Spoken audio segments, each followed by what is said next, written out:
Hello students, आज हम करने वाले हैं चैप्टर 6 लाइफ प्रोसेसेस का जो न्यूट्रिशन पार्ट है, क्योंकि न्यूट्रिशन अपने आप में लंबा टॉपिक है और लाइफ प्रोसेसेस चैप्टर वैसे लंबा है बहुत, राइट। तो हम क्या करेंगे, उसमें जो मेन टॉपिक्स हैं, तो टॉपिक वाइज हम उनकी एनटीएससी सॉल्व करेंगे, क्योंकि चैप्टर अपने आप में बहुत कॉम्प्लिकेटेड है। तो अगर मैंने पूरा चैप्टर के बाद आपको एनटीएससी कराया तो फिर वो थोड़े थोड़े क्वेश्चंस लेने पड़ेंगे। तो टॉपिक वाइज देख लेते हैं कि क्या क्या उस टॉपिक से इम्पॉर्टेंट एनटीएससी के प्रीवियस ईयर्स में क्वेश्चंस आ चुके हैं, ताकि आप टॉपिक वाइज प्रिपेयर करो तो ज़्यादा डीप प्रिपरेशन हो पाएगा। ठीक है। सो आज का हमारा टॉपिक है न्यूट्रिशन, और न्यूट्रिशन टॉपिक जो लाइफ प्रोसेसेस का पार्ट है उसमें से एनटीएससी में प्रीवियस ईयर्स में कौन कौन से क्वेश्चंस आ चुके हैं हम वो देखेंगे। ठीक है। So chapter 6 life process, topic nutrition, PYQs of NTSC. Let's start. So first question है आपका, which is the longest organ of digestive system. So सीधा सा है, ईसोफेगस है लंबा, फेरिंग्स टू स्टमक जाता है बट बहुत लंबा नहीं है। स्टमक तो जे शेपेड, ये तो मतलब यूं करके थोड़ा सा यूं इतना सा लंबा आता है, and stomach is J shaped structure, है ना, यूं करके, तो ये भी इतना लंबा नहीं है, देख सकते हो। So answer is small intestine, क्योंकि लार्ज इंटेस्टाइन भी यूं करके यूं ऐसे ऐसे और ऐसे और ऐसे है, तो इसका पता है कि इतना सा फिक्स्ड पोर्शन है, बट इसका तो पूरा इसके अंदर पूरा ऐसे कॉइल्ड होता है, रिमेंबर। तो इसको खोलेंगे अगर तो लेंथ बहुत लंबा जाता है। So the longest organ of digestive system जो है वो आंसर आपका आएगा स्मॉल इंटेस्टाइन। ठीक है। Next question. Next question says,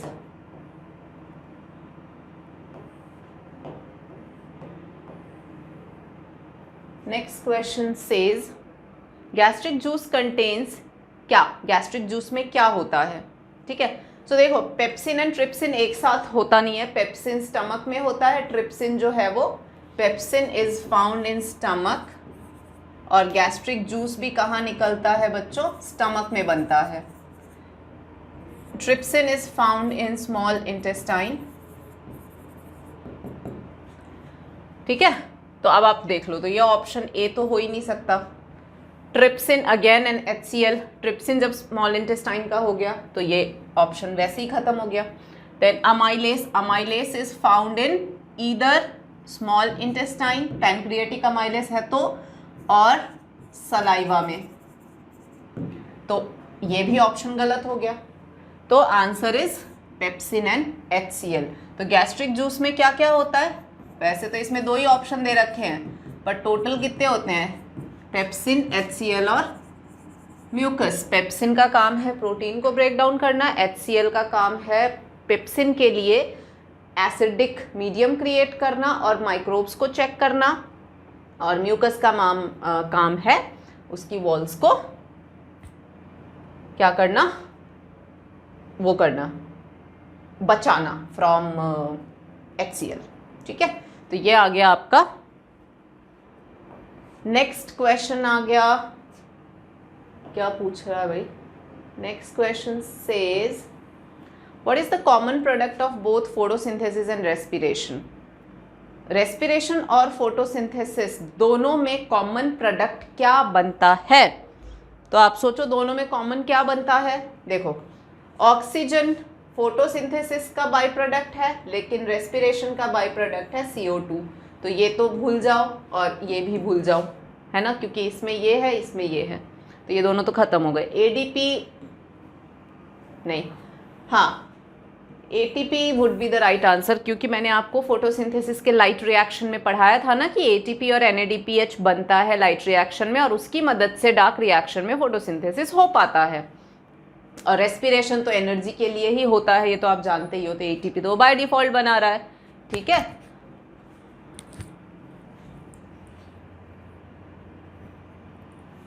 तो common product for both photosynthesis and respiration is ATP, ध्यान रहे। Next question, the substance not essential for photosynthesis is. Photosynthesis के लिए क्या ज़रूरी नहीं है, तो आप, ये तो आसान है, सनलाइट आपको पता ही है, बचपन से पढ़ते आ रहे हो, चाहिए, आई मीन आंसर वैसे मतलब वो चाहिए बट ऑप्शन इसीलिए सही नहीं है। देन क्लोरोफिल भी हमें चाहिए ही, तो ये आंसर भी गलत नहीं है। और नॉट एसेंशियल पूछा है, तो नॉट एसेंशियल में तो सनलाइट एसेंशियल में आ गया, क्लोरोफिल एसेंशियल में आ गया, कार्बन डाइऑक्साइड भी इसेंशियल में आता है, तो बचा कौन? नाइट्रोजन। नाइट्रोजन वैसे प्लांट ग्रोथ के लिए रिक्वायर्ड है, बट फोटोसिंथेसिस के लिए नाइट्रोजन इसेंशियल नहीं है ना बच्चों? ये तो आसान था, आप कर जाओगे। नेक्स्ट है, in the process of photosynthesis the source of oxygen is. Oxygen का सोर्स क्या है फोटोसिंथेसिस में? CO2 तो नहीं है, क्यों? क्योंकि ये ऑक्सीजन यूज होने वाला है C6H12, मतलब इसी में तो देखो ये दो तो आ ही गया, बस इसी में हाइड्रोजन जो आता है उसको ऐड करना होता है, तो इसी से बनता है C6H12O6, तो ये O यही वाला है, तो ये नहीं है। ये तो खुद प्रोडक्ट है, तो ये तो ऑब्वियसली नहीं है, ये ऑब्वियसली नहीं है, नन ऑफ दीज हो नहीं सकता, क्योंकि source of oxygen is water. Water जब ब्रेक होता है, जब ये H2 और O बनाता है, तो ये हाइड्रोजन तो यहाँ आ गया और वो ऑक्सीजन निकल जाता है, ठीक है? ये है प्रोसेस, तो ध्यान रहे। Answer is option B H2O। Next question, the grana and stroma are the parts of which organelles. Grana और स्ट्रोमा ऑफ कोर्स देखो माइटोकॉन्ड्रिया के पार्ट नहीं है, क्योंकि माइटोकॉन्ड्रिया डबल मेम्ब्रेन है, अंदर के फोल्डेड पार्ट जो है वो क्रिस्टे होता है। राइबोसोम्स प्रोटीन फैक्ट्रीज होती हैं और बहुत छोटे होते हैं, ER एंडोप्लाज्मिक पे प्रेजेंट होते हैं, तो इसके भी नहीं है। गोल्गी बॉडीज भी सिस्टर्ना, वैक्यूल और made up of, they are also made up of cisternae. Cisterna वो ट्यूब्यूल जैसा, ऐसे चेम्बर जैसा नहीं होता है, ऐसा इससे बना होता है। वेसिकल जो छोटे छोटे गोल गोल होते हैं, या वैक्यूल्स वगैरह मिल जाते हैं, तो इनसे बने होते हैं। तो बचा कौन? क्लोरोप्लास्ट। मैंने आपको पढ़ाया था, क्लोरोप्लास्ट का ऐसा डबल मेम्ब्रेनस स्ट्रक्चर होता है जिसमें इस तरीके से ये थाइलाकॉइड्स का ये स्टैक को तो हम कहते हैं, ये जो पूरा स्टैक है इसको तो हम कहते हैं ग्रेना, और ये जॉइन हो जाता है तो इसको कहते हैं स्ट्रोमा लैमेली, ठीक है? तो और ये जो पार्ट है ये स्ट्रोमा है, ये क्लोरोप्लास्ट के पार्ट्स हैं। स्ट्रोमा में डार्क रिएक्शन होता है और ग्रेना या थाइलाकॉइड में लाइट रिएक्शन होता है, तो ये मैं बता चुकी हूँ, आप ध्यान रखिएगा। नेक्स्ट, ये क्या बोल रहा है भाई? Which of the following product of light dependent phase are used during the light independent phase of photosynthesis? Okay, यानी कि लाइट डिपेंडेंट फेज, फोटोसिंथेसिस के 2 फेजेस पढ़ाए हैं ना मैंने, इसको कहते हैं लाइट रिएक्शन और इसको कहते हैं डार्क रिएक्शन, ठीक है? तो light reaction and dark reaction. तो लाइट रिएक्शन में बच्चों सनलाइट, क्लोरोफिल, इन सब की मदद से वाटर को ब्रेक डाउन किया जाता है और ATP और NADPH बनाया जाता है, ठीक है? ये मैं आपको पढ़ा चुकी हूँ। द आंसर ATP और NADPH, क्योंकि वो जो वाटर टूटा है वो यही हाइड्रोजन है जो NADP के पास जाता है, और NADP हाइड्रोजन को CO2 को लेके देता है, और ये करने में एनर्जी की ज़रूरत पड़ती है, तो इसीलिए ATP बनाया जाता है। सीधा सा हिसाब मैंने आपको पढ़ाते समय भी बताया है। तो RUBP इज़ राइबोलोस बिसफॉस्फेट, ये आप आगे जाके पढ़ोगे, डार्क रिएक्शन में काम आता है, CO2 को लाने का काम करता है ये, तो ये आप हायर स्टडीज़ में पढ़ोगे। एज ऑफ नाउ RUBP यूँ समझ लो डार्क रिएक्शन में काम आता है, तो यहाँ तो आएगा नहीं। H2O और ऑक्सीजन ये तो बाई प्रोडक्ट है, तो ये तो बाहर निकल जाता है। ये लाइट रिएक्शन में फोटोलिसिस हो जाता है ना? आपको पूछा जा रहा है कि लाइट रिएक्शन में जो चीज़ें बनती हैं कौन सी वो चीज़ें हैं जो फिर डार्क रिएक्शन में काम आती हैं। तो बनते ये दोनों लाइट रिएक्शन में और डार्क रिएक्शन में इनकी मदद से प्रोडक्ट बनता है। ठीक है, तो ये ध्यान रखना है। फाइन बच्चों, नेक्स्ट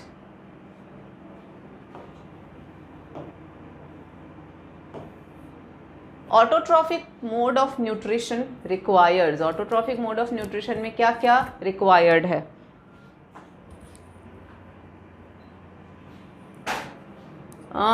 ऑटोट्रॉफिक यानी फोटोसिंथेसिस, तो उसके लिए क्या क्या चाहिए होता है? कार्बन डाइऑक्साइड, वाटर चाहिए, सनलाइट चाहिए, बिल्कुल चाहिए, क्लोरोफिल भी चाहिए। तो इसका आंसर क्या हो जाना चाहिए बच्चों? इसका आंसर हो जाना चाहिए ऑल ऑफ द अबव, क्योंकि सब चीज़ें रिक्वायर्ड है। ये तो फोटोसिंथेसिस है, तो ये तो आई थिंक आसान सा था। नेक्स्ट क्वेश्चन,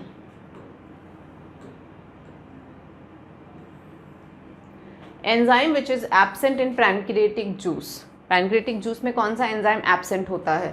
तो देखो, मैंने आपको पढ़ाया है कि पैनक्रिएटिक अमाइलेज होता है, तो ये आंसर नहीं है क्योंकि एब्सेंट पूछा है। लाइपेस भी होता है, तो ये आंसर नहीं है क्योंकि एब्सेंट पूछा है। Pepsin is the right answer, क्योंकि पेप्सिन जो है ये कहाँ पाया जाता है बच्चों? ये पाया जाता है स्टमक,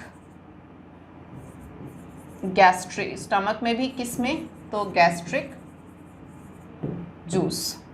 ठीक है, तो इसमें पाया जाता है। एंड ट्रिप्सिन जो है वो ऑब्वियसली पैनक्रिएटिक अमाइलेज लाइपेस की तरह पैनक्रियाज में ही पाया जाता है, तो ये भी ऑप्शन नहीं है। तो answer, right answer is pepsin.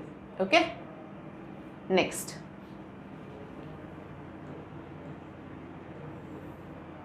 Which one of the following is a type of nutrition in amoeba. Amoeba में कौन सा टाइप का न्यूट्रिशन फॉलो होता है? तो देखो, ऑटोट्रॉफ तो हो नहीं सकता, क्योंकि खुद खाना बनाने वालों को ऑटोट्रॉफिक बोलते हैं, जैसे कि प्लांट्स, तो वो है नहीं। Parasite, parasitic amoeba, they are not parasites. Parasite यानी होस्ट बॉडी पे जो डिपेंड होते हैं और डाइजेस्टेड फूड को बस अब्जॉर्ब करना होता है होस्ट बॉडी में रह के, जैसे कि टेप वॉर्म वगैरह होते हैं, तो पैरासाइट अमीबा नहीं है। सैप्रोट्रॉफ वो जो क्या करते हैं, सड़ी गली चीज़ें, डेड डीके मैटर को डीकम्पोज करके एंजाइम्स बाहर भेजते हैं, वो एंजाइम्स उनको डाइजेस्ट करते हैं, फिर वो डाइजेस्टेड पार्ट को अब्जॉर्ब करके अपना न्यूट्रिशन पूरा करते हैं। और ऐसे ऑर्गेनिजम्स हैं बैक्टीरिया एंड सैप्रोट्रॉफ्स कौन होते हैं? There are certain bacteria and fungi, तो ये सैप्रोट्रॉफ्स होते हैं। ठीक है, पैरासाइट्स कौन होते हैं? टेपवॉर्म जैसे ऑर्गेनिजम्स होते हैं। कसकटा आपने प्लांट का पढ़ा है। ऑटोट्रॉफ प्लांट्स हो गए। तो आंसर क्या है? आंसर है होलोजोइक न्यूट्रिशन। होलोजोइक न्यूट्रिशन क्या है? Complex food is ingested by the body and then broken down into simpler substances.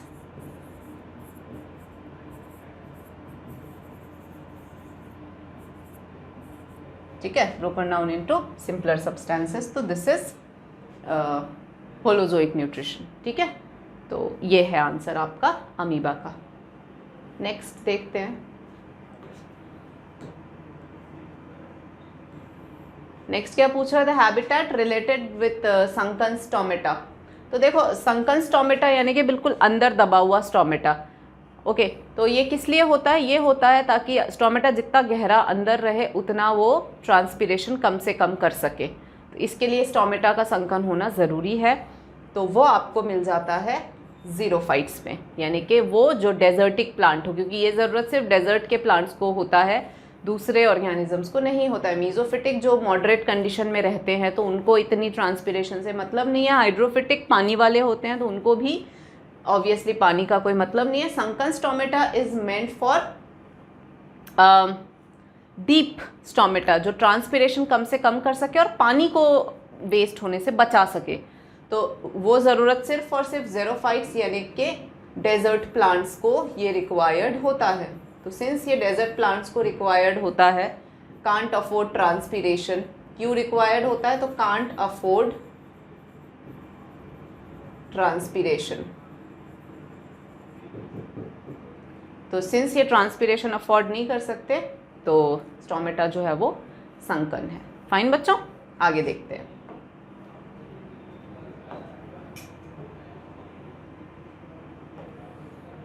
The parts of large intestine are, large intestine के क्या क्या पार्ट्स होते हैं? तो ये तो मैंने पढ़ा रखा आपको। देखो डिओर्डिनम, इलियम, कोलोन नहीं है। देखो स्मॉल इंटेस्टाइन के क्या क्या पार्ट्स पढ़ाए थे मैंने आपको? स्मॉल इंटेस्टाइन के पार्ट्स पढ़ाए थे मैंने आपको डिओर्डिनम, जेजुनम,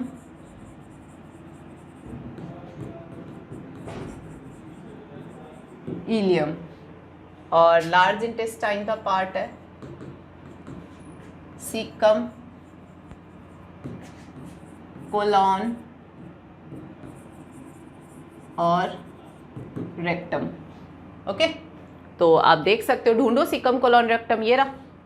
तो ये है आंसर, क्योंकि ये जो भी मिक्स करके ये दोनों, अब इनके मैंने पार्ट्स लिख दिए ना, तो अब इन्होंने क्या है, बिल्कुल जंबल कर दिया है। तो आप बस caecum, colon and rectum are the parts of large intestine market. ठीक है, तो ये हो गया। नेक्स्ट देखते हैं। Next question says which enzyme is present in pancreatic juice for digestion of protein? तो देखो pancreatic juice में lipase होता है but it digests fats.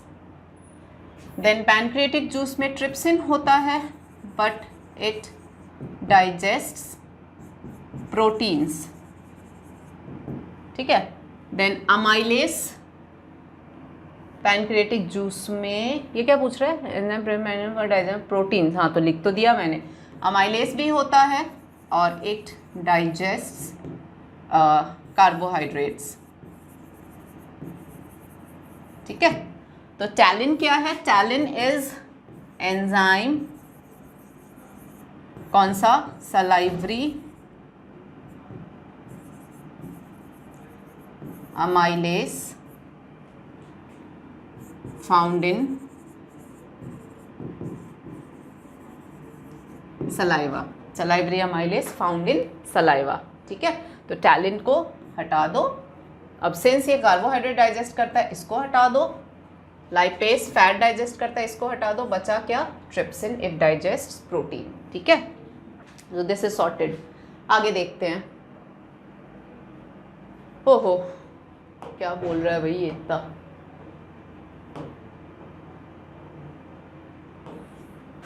During the process of photosynthesis which of the following event does not occur?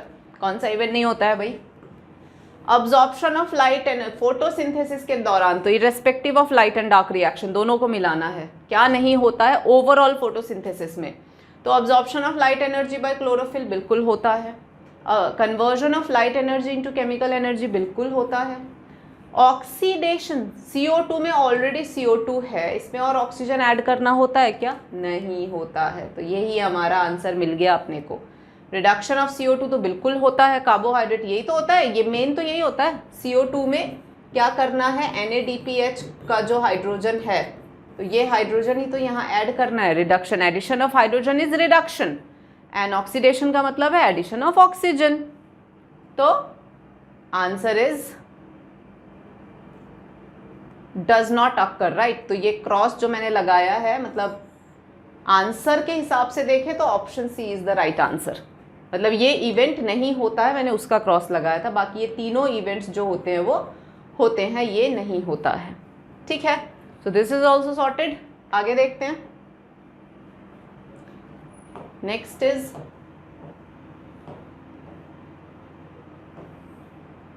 which of the, एक minute, which of the following is carried by lymph which is digested and absorbed from intestine? इसमें से कौन जो है वो lymph carry करता है? ठीक है, स्मॉल इंटेस्टाइन में। तो देखो होता क्या है कि carbohydrates are easily absorbed, active passive जो भी तरीका हो, कार्बोहाइड्रेट आसानी से अब्जॉर्ब हो जाता है, मिनरल्स आराम से अब्जॉर्ब हो जाते हैं, इवन प्रोटीन्स अब्जॉर्ब हो जाते हैं, लेकिन फैट्स को अब्जॉर्ब करना डिफ़िकल्ट है, ठीक है।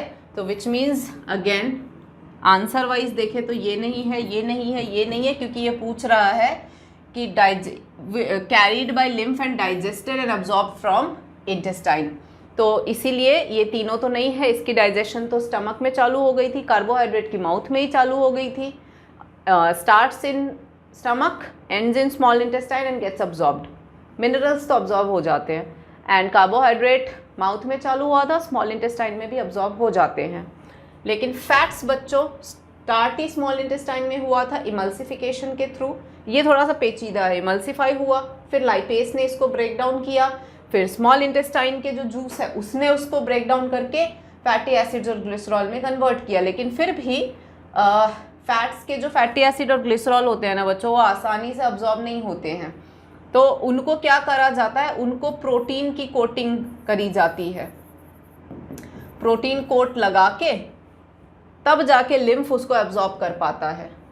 ऐसे डायरेक्ट फैटी एसिड और ग्लिसरॉल नहीं अब्जॉर्ब हो पाते, तो they get a protein coat and then gets absorbed by lymph और फिर ब्लड को दिया जाता है। तो है थोड़ा फैट्स का डाइजेशन ही थोड़ा सा कॉम्प्लेक्स था और इसका अब्जॉर्प्शन भी थोड़ा ऐसा ही कॉम्प्लेक्स है। तो इसी के साथ बच्चों न्यूट्रिशन पोर्शन से जो भी एनटीएससी के प्रीवियस ईयर्स के क्वेश्चंस थे वो हम कर चुके हैं, है ना। आपको क्या करना है, और डिटेल में इसको ध्यान से पढ़ो, इस तरह के क्वेश्चंस आते हैं, ये मैंने आपको बता दिया। तो लेवल थोड़ा ऐसा ही रखना है, मैक्सिमम चीज़ें मैं कवर करा चुकी हूँ, ठीक है। तो अब बस मन लगा के पढ़िए, and crack NTSC is our target. On this note, it's a goodbye children, take care.